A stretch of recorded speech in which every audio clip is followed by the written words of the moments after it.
What up, reader fam? Today I'm going to be sharing with you my thoughts on the books that I read in the month of November, which this is not going to take very long because I only got around to reading 2 books this past month. I know, not very many books, but it's better than no books. So without further ado, let me share with you my thoughts on the 2 books that I read in the month of November. The first book I read this past month was Carve the Mark by Veronica Roth. Now this book doesn't come out till January 17th, but I was given the opportunity to read and review this book early for you guys, which I actually did a full video book review on this book, so if you want to hear all my thoughts, I will leave a link to that video down below. This story is a mix between sci-fi and fantasy, and we follow 2 characters, one by the name of Akos and the other by the name of Syra. They live on the same planet, but the planet is divided, so Syra lives on the Shodit side, and Akos lives on the Thuve side, and basically each side on this planet wants to take over the planet and consume it and like be the main ruler of the planet. So this is where our main conflict comes into play. I ended up really enjoying this book. I'll admit that I was a little bit skeptical there for a little bit, mostly because of the direction that the Divergent trilogy went in. I wasn't sure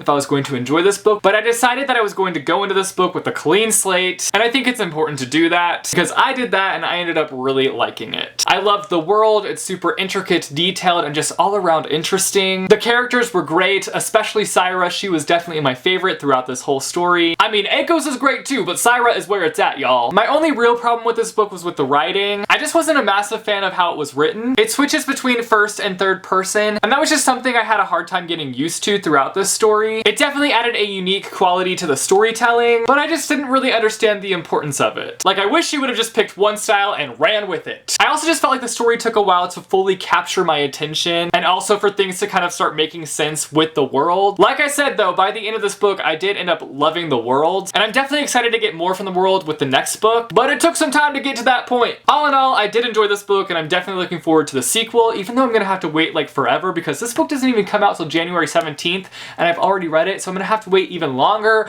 to read the sequel. What the heckles? I'm just gonna have to be pretty dang patient. So after I read Carve the Mark, I was feeling pretty slumpy, y'all. Like, Slumpty Dumpty had a great fall and made me not want to read at all. But then I was like, well, I've gotta read Gemina this month because it's our Booksplosion book of the month and we've partnered with Penguin Random House, so I gotta read it. So I started reading it and I just couldn't stop reading it, and the next thing I knew, I was finished with this dang book because it was so dang good. I'm pretty sure this book took my reading slump and crushed it. This book, you guys, this gosh darn book was so gosh darn good. Bless you, Gemina, for your greatness. I appreciate you, boo. I think I'm having like a book meltdown right now. What is happening to me? So this is the second book in the Illuminae Files trilogy, and in this book we have a new set of main characters, which I will admit, that was like my main issue with this book. I didn't love our new main characters right off the bat with Illuminae. I jumped into that book and I already like loved the main characters. This one took me some time to get to know them and to really like them, but I did end up liking them in the end. We also do see our main characters from Illuminae in this book. We just have 2 different main characters that we're following. So we follow Hannah, who is the daughter of one of the captains on the ship, and we follow Nick, whose family is heavily involved in crime. And I don't really want to say much more because I don't want to spoil this book for you guys, but I just love this story so much. I loved the multimedia storytelling. I loved that in the first book and I loved that in the second book. It's just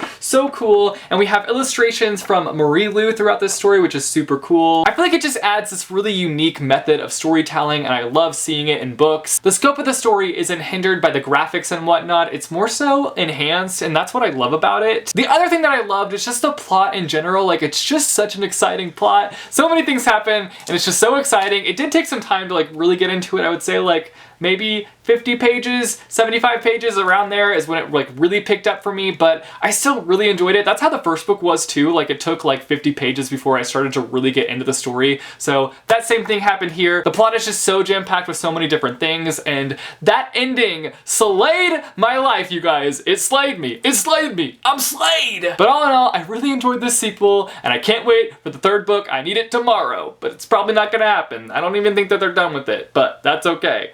We'll get it eventually, and I will be excited to read it. So those are the 2 books that I read in the month of November. You guys should let me know down below some of the books that you read. What was your favorite book from the month of November? I think for me, it was definitely Gemina. I mean, I read this book in like one go, which doesn't happen very often for me, but I just got so addicted to the story. So Gemina was definitely my favorite this past month. If you like this video, be sure to give it a big thumbs up. I post videos every Monday, Wednesday, and Friday, so click subscribe if you want to be notified for when I post new videos. Thanks for watching, guys, and I will see you soon with a new video. Bye, chew. What up, reader fam? Today I am turning into a book investigator, but before I get started off with that, I'm going to share with you what inspired this video.